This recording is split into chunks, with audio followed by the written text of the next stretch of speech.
Hello again. So this is going to be a primer on your Euro British Pound Sterling trade.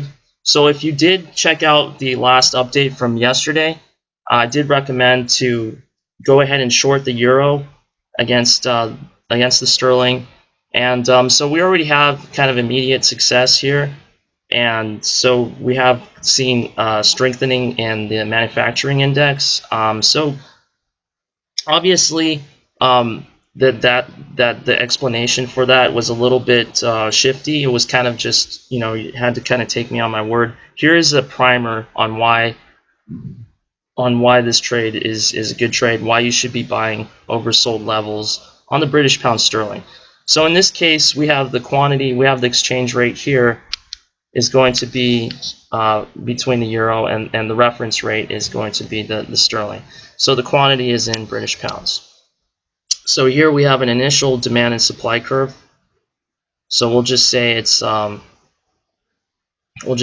here, and let's just take a look at what the chart would look like. So here is the chart, the daily chart, and we have a level right here that would be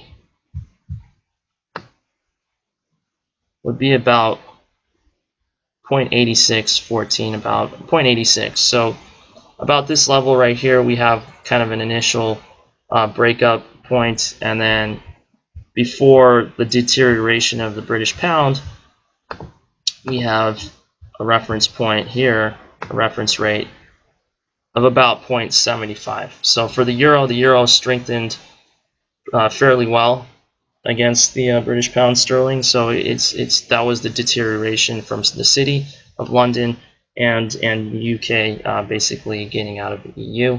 So there was a bona fide threat, and there was a bona fide deterioration of the currency. So we saw the euro kind of climb against it.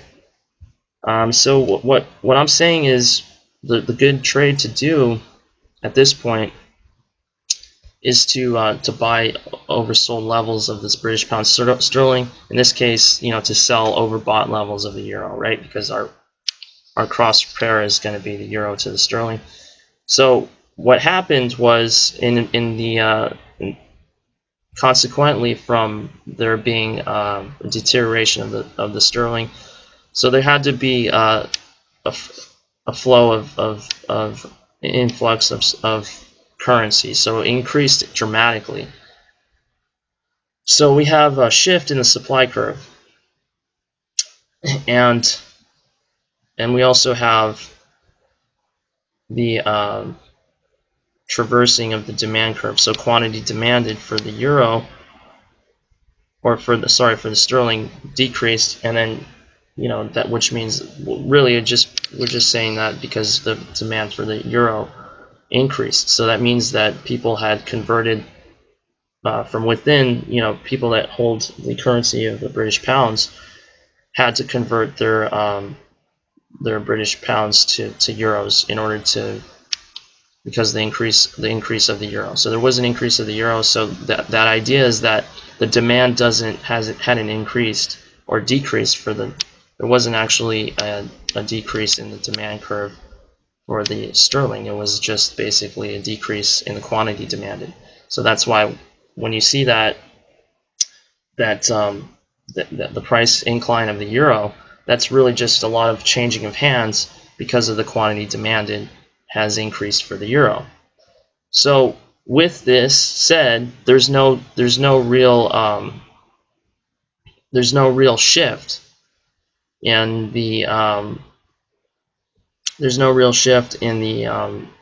the demand curve per se. It's just quantity demanded, it has shifted. So what we say is basically there's a vacuum here, there's a space of where the equilibrium should be here. So the British pound sterling should have deteriorated this much, whereas it's traversing all the way down here. So there's a vacuum in between this space. So if it just meets if it just goes back to equilibrium, just by going back on the long run, it's going to appreciate in value against the euro. What's more is that the euro is if there's an overbought level of the euro and there's no shift in the demand, so that means that it will eventually go back to equilibrium. And so just based on that alone, that you're looking at appreciation of the value of the British pound sterling. And so any news developments that are good coming out of the UK really are going to be favorable for going back into redeeming the value against the euro. So there's also an affect heuristic in the cards. So that's another thing that I wanted to point out. So this affect heuristic says that people will just rest their laurels on the ideation of a negativity going towards the idea of the Brexit, rather than reassessing what is actually occurring in the markets. So this affect heuristic is negative for the euro. So you have to be wary of this if you're going to hold. Is negative for the British pound sterling. So you have to be aware of this if you're going to be holding this trade.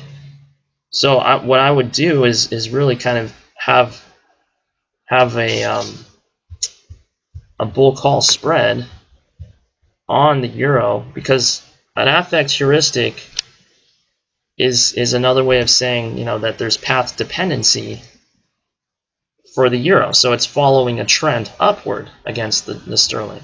So you would be very wary to be holding the short sell on the euro when the trend is upward. So if you're going to be having the short-term trade, you have to be wary of this, because the affect heuristic and the path dependency, or the trend is saying that the euro should climb up, the euro should continue to go up.